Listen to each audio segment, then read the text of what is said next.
Deep Reasoning aiuta gli agenti AI a comprendere relazioni implicite tra cose diverse. Finalmente questa capacità è arrivata in Copilot Studio, adesso vi spiego come funziona.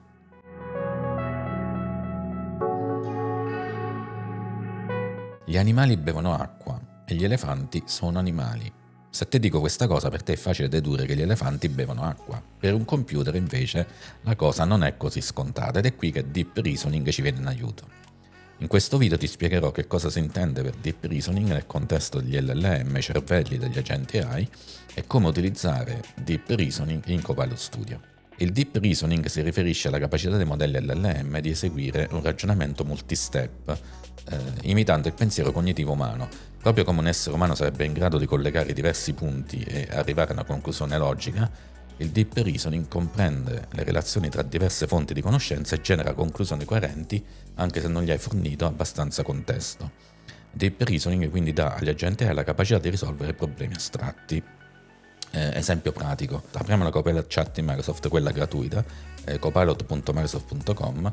Senza fare login facciamogli questa domanda: voglio fare un viaggio a Roma la prossima estate, mi piacciono il mare e i festival, le sagre di paese, che cosa mi consigli?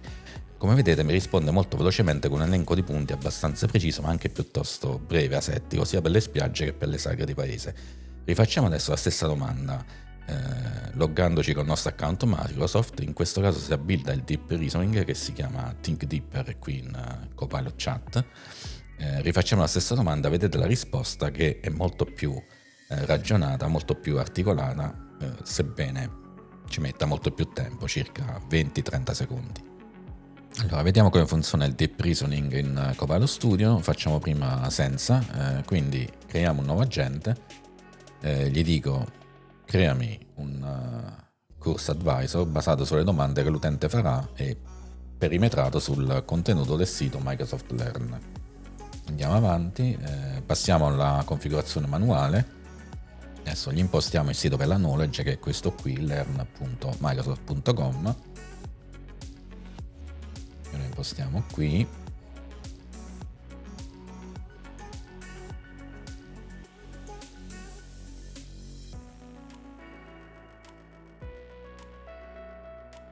Bene, sono pronto per fargli la prima domanda. Sto pianificando la mia carriera nel campo delle AI. Hai consigli per me? Come vedete lui mi risponde normalmente. La risposta è basata su Microsoft Learn, abbastanza scarna come potete vedere, cita le fonti ufficiali di Microsoft Learn, insomma tutto normale. Rifacciamo quindi lo stesso esempio con il Deep Reasoning abilitato. Per fare ciò dobbiamo andare sulle impostazioni, Generative AI, facciamo clic su Generative e si abiliterà la sezione qui sotto Use Deep Reasoning Models. Gli diciamo di sì, salviamo e usciamo da questa schermata. Torniamo al prompt di sistema perché c'è una seconda cosa che dobbiamo fare.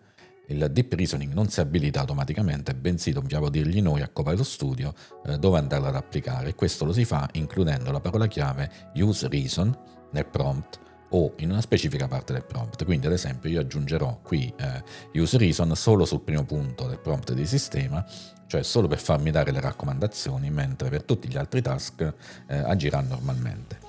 Rifacciamo adesso la stessa domanda di prima. Vedete che nella finestra di debug adesso lui sta effettivamente usando il Deep Reasoning e la risposta che tira fuori, ovviamente dopo averci pensato per ben più di qualche secondo, come vedete è molto più corposa e articolata rispetto alla risposta precedente. Nello sviluppo del nostro agente AI in Copilot Studio abbiamo quindi la facoltà di usare il Deep Reasoning soltanto laddove serve.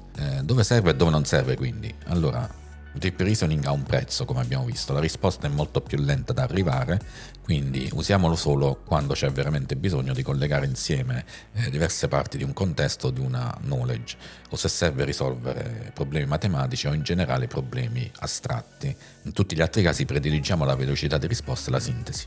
Thanks for watching.